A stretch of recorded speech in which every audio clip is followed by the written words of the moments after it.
So I'm going to use Pat's excellent work to remind us all that this conference has been paid for entirely by volunteer work and volunteer pockets, which are not always deep.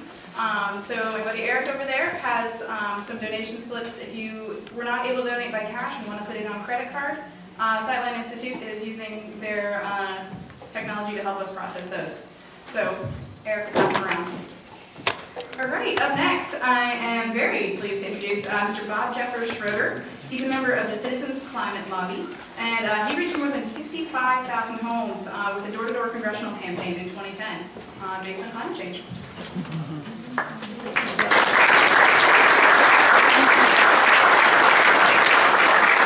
So I want to start off with Patrick's results and such, talking about how...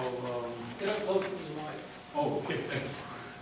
Talking about how the priority wasn't high enough, to get action. And so that was what motivated me, the need to get to people and just raise that priority some by going and talking to people. So last year I ran for Congress because I wanted to talk to people about global warming. My message was simple. We need to stop global warming now. We need to stop global warming for the sake of our children and grandchildren. This message was usually greeted with a smile, and often followed by comments such as, "I agree with you," or "Thank you for doing this." In the course of the campaign, I carried my message to 65,000 homes and spoke to several thousand people, some at considerable length. Throughout Seattle, I found most people already know that global warming is real and that we need to do more to stop it. Many were anxious to share the steps that they have taken to reduce their own carbon footprint.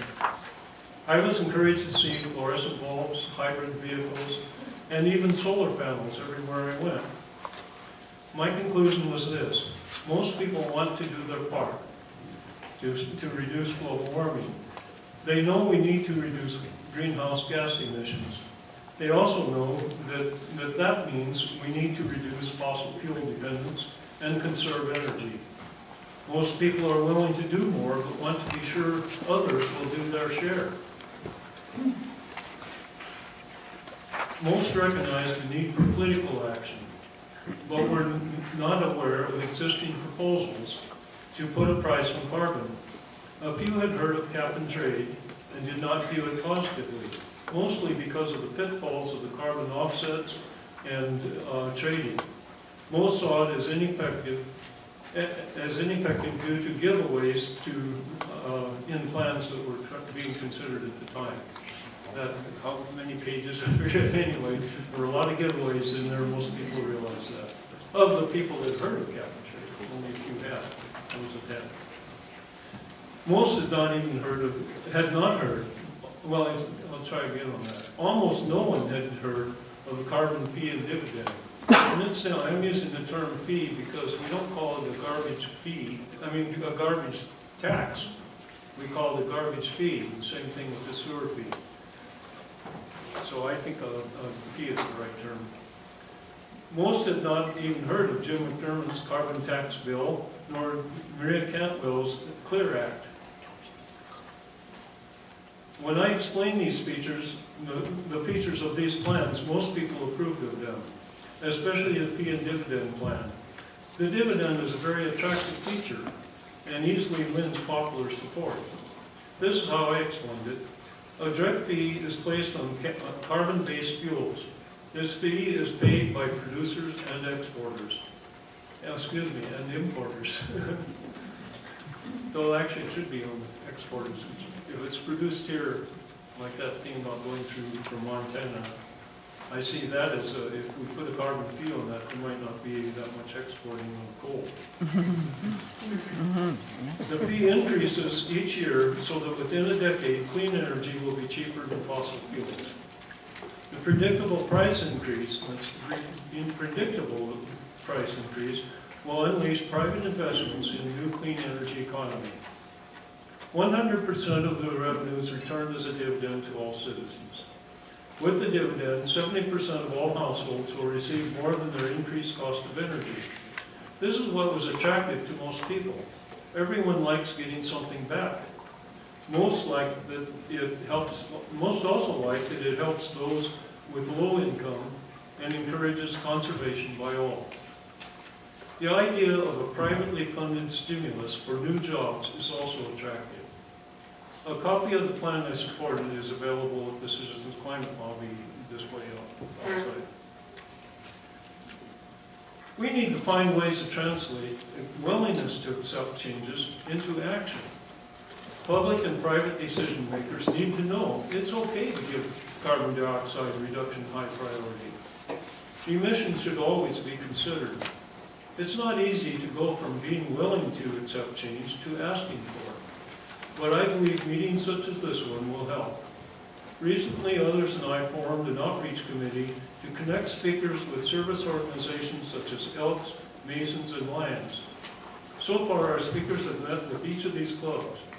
The talks were well received and were followed by thoughtful questions and comments. Information about this effort is available at the Climate Talk display. I think there's one.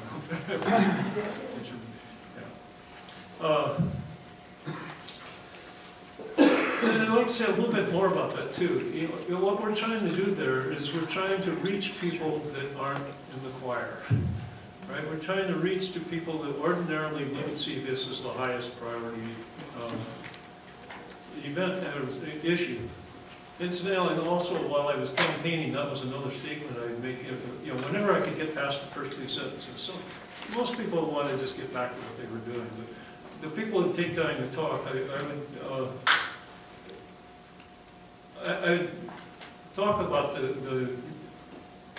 Excuse me, I lost my train of thought there. Okay, my advice to those who.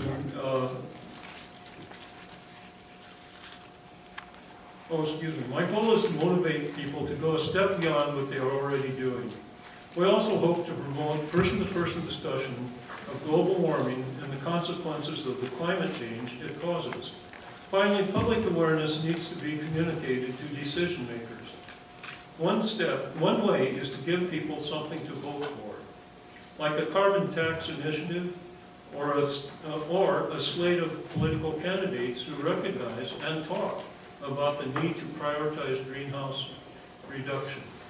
This is something I don't think a lot's been done, but we need to recruit some people to get out there and talk about it. You know, hopefully people that don't feel they have to win to make it worthwhile, but it's a good issue, and if somebody wanted to use it, I'm sure, at least in Seattle, it's a good issue, and if just get out there and talk about it, because the more we get people thinking about it, the more political will generate. That's true also of people that, you know, I talked about the fluorescent lights, you know, that I've seen.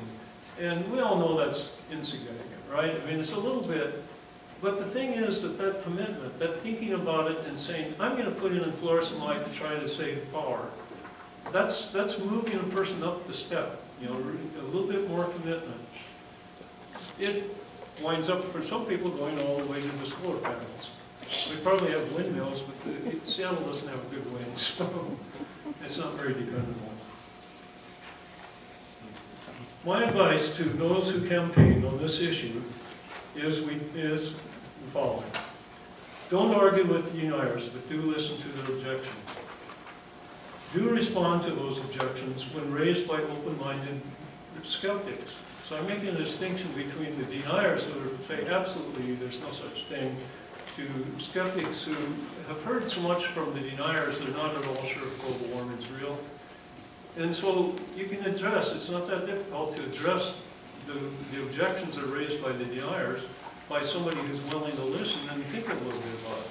And they aren't necessarily going to agree with you right away, but you planted the seed, you know, a little bit more to think about. Don't try to convince anyone. It's enough to challenge false claims. And finally, enjoy the warm response from most people. That's the reward of door-to-door campaigning.